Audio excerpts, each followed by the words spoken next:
샬롬, 류 선생의 구속사 천국열차. 유도순 목사님의 신구약성경 파노라마를 낭독하는 시간입니다. 지금은 사무엘상 파노라마 25장입니다. 보수하는 것을 막으신 하나님. 25장은 24장과 관련이 있습니다. 24장에서 다윗은 자신의 손안에 들어온 사울을 여호와의 금하신 것이라 하고 보수를 재판장 되시는 하나님께 의탁하는 것을 보았습니다. 그랬던 다윗이 본장에서는 내가 그에게 속한 모든 것 중 한 남자라도 아침까지 남겨두면 하나님은 다윗에게 벌을 내리시고 또 내리시기를 원하노라 하고 22절 억제할 수 없는 보수의 불이 타오르고 있음을 대하게 되기 때문입니다. 만일 다윗이 이렇게 보수를 했다면 어떠한 결과를 가져왔겠습니까? 그런데 하나님께서는 지혜 있는 여인을 들어서 이를 막아주셨습니다. 본문에는 보수하는 것을 막았다는 의미의 말이 4번 26절, 33절, 34절, 39절이나 등장합니다. 다윗도 뒤늦게 이를 깨닫고는 종으로 악한 일을 하지 않게 하시는 여호와를 찬송할지로다 하고 39절 찬양을 돌리고 있습니다. 그러므로 25장의 주제가 보수하는 것을 막으신 하나님이 될 수가 있습니다.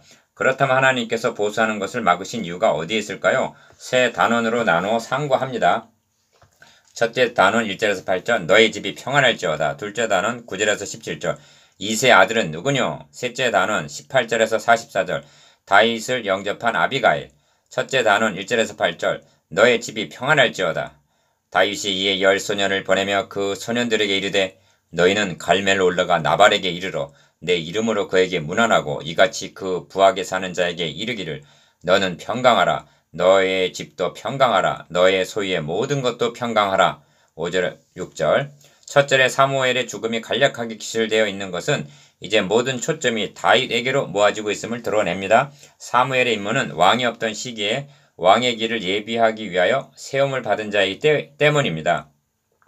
그러므로 사무엘의 죽음은 사울의 종말과 다윗이 왕위에 오를 날이 임박했음을 나타내는 징조이기도 합니다. 이런 배경에서 다윗을 박대한 나발의 기사가 나옵니다. 그는 유다지파 갈렙의 족속이면서 큰 부자였습니다. 다윗은 그가 양털을 깎는다 함을 듣고 그에게 10소년을 보냅니다. 양털을 깎을 때는 여러 사람들이 동원되고 잔치가 벌어지기 때문에 자신을 따르는 자들을 부양하기 위해서 도움을 청하기 위해서였던 것입니다. 1.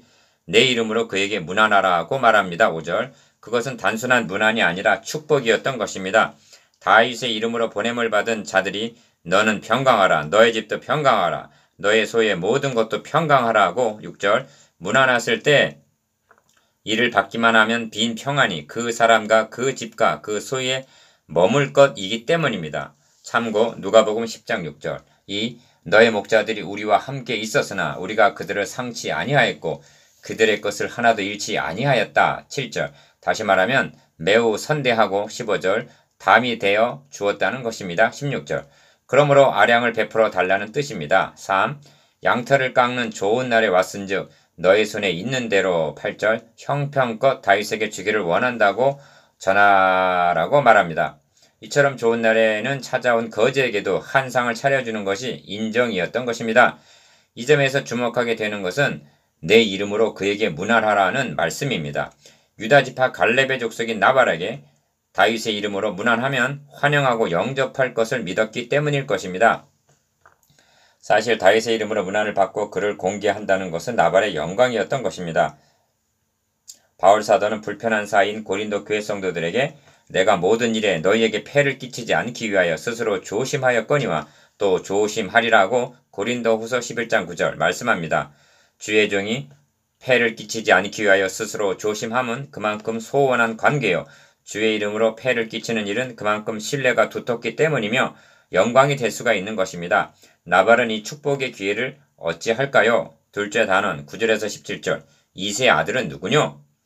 다윗의 소년들이 가서 다윗의 이름으로 이 모든 말을 나발에게 구하기를 마침에 나발이 다윗의 사원들에게 대답하여 가로되 다윗은 누구며 이세 아들은 누구뇨? 근일에 각기 주인에게서 억지로 떠나는 종이 많도다.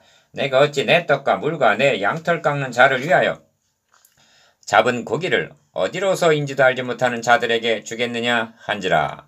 9절에서 11절 진정 나발은 다윗이 누구인지도 모르고 있었단 말인가? 온 이스라엘이 사울의 죽인 자는 천천히요 다윗은 만만이로다 하고 찬양한 이 이새의 아들 다윗을 모르고 있을 리가 만무합니다. 나발의 아내 아비가일은 여호와께서 반드시 내 주를 위하여 든든한 집을 세우시리니 여호와께서 내 주에 대하여 말씀하신 대로 내 주를 이스라엘의 지도자로 세우신 때라고 28절 30절 다윗이 왕이 될 것까지 믿고 있지 아니한가? 이르보아 나발이 다윗은 누구며 이새의 아들은 누구뇨? 한 것은 몰라서가 아니라 부인하고 배척한 셈입니다. 나발은 다윗의 이름으로 보냄을 받은 열 소년을 문전박대를 한 것입니다. 그것도 모자라서 그들을 주인을 떠난 배신자 10절 취급을 하는 모욕적인 말을 했습니다. 이쯤에서 성경이 다윗을 이새의 아들로 묘사하고 있음을 유념하게 됩니다. 이새가 다윗보다 지명도가 높아서란 말인가? 아닙니다. 성경은 유별나게 이새의 아들을 드러내고 있음을 주목해야만 합니다. 하나님께서는 다윗을 왕으로 예순해 놓으시고 사무엘을 보내셔서 기름을 붓게 하실 때에도 다윗의 이름을 밝히심이 없이 이새의 아들로 말씀하십니다. 16장 1절 골리앗을 물리쳤을 때에도 나는 주의 종 베들레헴 사람 이새의 아들이니이다 고 17장 58절 말씀하고 있습니다. 왕국이 분열될 때에도 이새의 아들에게 업이 없도다 하고 열왕기상 12장 16절 열 지파가 떨어져 나갑니다. 이 외에도 역대상 10장 14절, 12장 18절, 29장 26절, 시편 72편 19절 등에서도 볼 수가 있습니다. 왜 이렇게 하고 있을까요? 신구약 성경은 다름이 아니라 한 인물에 초점을 맞추고 있는데 그분이 바로 이새의 아들이기 때문입니다. 성경은 예언합니다. 이새의 줄기에서 한 싹이 나며 그 뿔에서 한 가지가 나서 결실할 것이오. 이사야서 11장 1절 이 약속과 예언이 내가 이새의 아들 다윗을 만나니 내 마음에 합한 사람이라 내 뜻을 다 이루게 하리라 하시더니 하나님이 약속하신 대로 이 사람의 씨에서 이스라엘 위하여 구주를 세우셨으니 곧 예수라고 성취되었던 것입니다.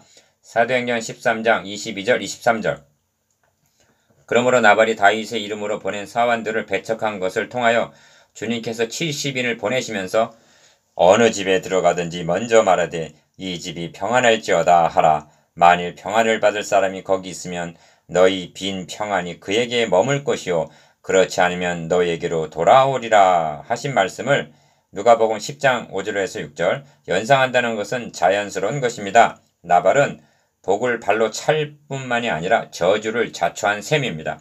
이럴 경우 주님은 너희 동네에서 우리 발에 묻은 먼지도 너희에게 떨어버리노라. 저날의 소돔이 그 동네보다 견디기 쉬우리라고 말하라 하셨습니다. 누가복음 10장 11절 12절 그런데 다윗은 너희는 각기 칼을 차라고 명합니다. 13절 내가 이자의 소유물을 광야에서 지켜 모든 것을 하나도 손실이 없게 한 것이 진실로 허사라. 그가 악으로 나의 손을 갚는도다. 내가 그에게 속한 모든 것 중 한 남자라도 아침까지 남겨두면 하나님은 다윗에게 벌을 내리시고 또 내리시기를 원하노라고 말합니다. 21절 22절 그리고 400명을 거느리고 치러 갑니다. 주님은 저 날에 하고 하나님의 공의로운 심판에 의탁하라고 말씀하시는데 다윗은 아침까지 남겨두면 하고 당장 갚으려는 것입니다. 그렇게 한다면 자신의 분풀이는 되겠지만 하나님께서는 세우시려는 신정왕국에는 어떤 영향을 미치게 되겠습니까? 셋째 단원 14절에서 44절 다윗을 영접한 아비가일 아비가일이 급히 떡 200덩이와 포도주 2가죽 부대와 잡아 준비한 양 5과 복식꽃군 5새아와 건포도 100송이와 무화과 뭉치 200을 취하여 나귀들에게 싣고 소년들에게 이르되 내 앞서 가라 나는 너희 뒤에 가리라 하고 그 남편 나발에게는 고하지 아니하리라 18절 19절 사환 중 하나를 통하여 위급함을 알게 된 아비가일은 급히 18절 상당한 예물을 갖추어 가지고 다윗을 마주 향하여 달려갑니다. 아비가일이 다윗을 보고 급히 나귀에서 내려 다윗의 앞에 엎드려 그 얼굴을 땅에 대니라 23절 아비가일은 남편 나발이 다윗이 누구냐 하고 배척한 다윗의 이름에 무릎을 꿇은 것입니다. 성경은 이를 가리켜 영접이라고 말씀합니다. 32절 34절 그리고 고백합니다. 1. 이 죄악을 내게서 돌리라고 잘못을 인정합니다. 24절 2. 남편 나발이 분별력이 부족한 미련한 자임을 아뢰입니다. 25절 3. 내 주의 손으로 피를 흘려 친히 보수하시는 것을 여호와께서 막으셨음을 구합니다. 아비가일의 탄원의 핵심이 여기에 있으며 이 사건을 통하여 주 성령께서 말씀하고자 하는 바도 여기에 있었던 것입니다. 4. 여호와께서 반드시 내 주를 위하여 든든한 집을 세우시리니 합니다. 28절 상관절 이는 다윗 왕가를 건설하실 것을 의미합니다. 5. 내 주께서 여호와의 싸움을 싸우심이요 합니다. 28절 하반절. 다윗의 싸움은 개인의 영달을 위한 것이 아니요 하나님의 나라 건설을 위한 싸움임을 의미합니다. 6. 내 주를 쫓아 내 주의 생명을 찾을지라도 내 주의 생명은 내 주의 하나님 여호와와 함께 생명 싸개 속에 쌓였으므로 결코 해할 수 없음을 말합니다. 29절. 7. 내 주를 이스라엘의 지도자로 세우신 때에 내 주께서 무죄한 피를 흘리셨다든지 내 주께서 친히 보수하셨다든지 함을 인하여 슬퍼할 것도 없고 내 주의 마음에 걸리는 것도 없으시리니 30절 31절라고 합니다. 이는 탄원의 절정입니다. 이제 아비가일의 탄원을 들은 다윗의 탐복은 무엇이었는가? 다윗의 깨달음을 통하여 우리들도 깨닫기를 원합니다. 기억. 오늘날 너를 보내어 나를 영접케 하신 이스라엘의 하나님 여호와를 찬송할지로다 하고 32절 먼저 하나님을 찬양하고 있습니다. 이는 아비가일의 입을 들어서 우매한 자신을 깨우쳐 주신 하나님의 은총에 감사하고 있는 것입니다. 니은 또 너의 지혜를 칭찬할지며 또 너에게 복이 있을지로다 합니다. 33절 상반절. 찬양을 받으셔야 할 분은 하나님이시나 칭찬을 받고 복을 받아야 마땅한 자는 아비가일이었습니다. 그의 진실을 듣노라면 그 지혜와 영적인 통찰력에 탐복하지 아니할 수가 없습니다. 디귿 오늘날 내가 피를 흘릴 것과 친히 보수하시는 것을 너가 막았느니라고 말합니다. 33절 하반절.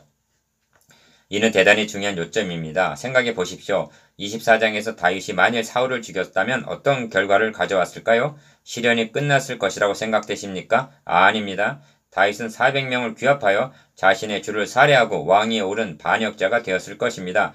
또한 25장에서 나발에게 속한 모든 것 중 한 남자도 남기지 아니하고 몰살을 시켰다면 어떠한 결과를 가져왔을까요? 다윗은 동족이요 같은 지파 족속을 살해한 폭군으로 여겨졌을 것입니다. 그렇게 되었다면 신정 왕국을 통하여 메시아 왕국을 계시하시려는 하나님의 계획은 어찌 되겠습니까? 큰 오점을 남기게 되었을 것입니다. 이 점이 내 주께서 무죄한 피를 흘리셨다든지 내 주께서 친히 보수하셨다든지 함을 인하여 슬퍼할 것도 없고 내 주의 마음에 걸리는 것도 없으시리니의 의미인 것입니다. 31절. 이것이 하나님께서 아비가일을 보내셔서 다윗이 보수하려는 것을 막으신 이유입니다. 26절, 33절, 34절. 다윗도 이를 깨달았기에 하나님께 나발을 심판하셨음을 듣고는 종으로 악한 일을 하지 않게 하신 여호와를 찬송할지로다고 39절 거듭 찬양하였던 것입니다. 그러므로 아비가일의 탄원을 자신의 가정만을 위하여 사적인 탄원으로 여기서는 부족합니다. 아비가일은 실로 먼저 그의 나라와 그의 의를 구했던 것입니다. 그런 의미에서 다윗이 아비가일을 아내로 맞이하였다는 점이 이해되어야만 합니다. 아비가일은 영광에만 참여하기를 바란 것이 아니라 고난에도 참여하기 위하여 고난 중에 있는 다윗의 요청을 기꺼이 받아들였던 것입니다. 아비가일은 한 강도의 강구처럼 여호와께서 내 주를 후대하신 때 원컨대 내 주의 여종을 생각하소서 했으나 31절 하반절 다윗은 오늘 너가 나와 함께 낙원에 있으리라고 말한 셈입니다. 그렇다면 이 사건이 오늘 우리 교회에게 주시는 말씀이 무엇입니까? 그것은 엄청난 가치가 있는 것입니다. 나발의 사건은 블레셋의 침략처럼 외환이 아니라 내후였던 것입니다. 현대교회가 안고 있는 문제는 외적인 박해가 아닙니다. 내홍으로 인한 진통인 것을 감안하면 이를 막을 자가 누구입니까? 먼저 그의 나라와 그 의를 구하는 자입니다. 하나님의 나라와 그 명예를 생각하는 자입니다. 지혜 있는 현대판 아비가일입니다.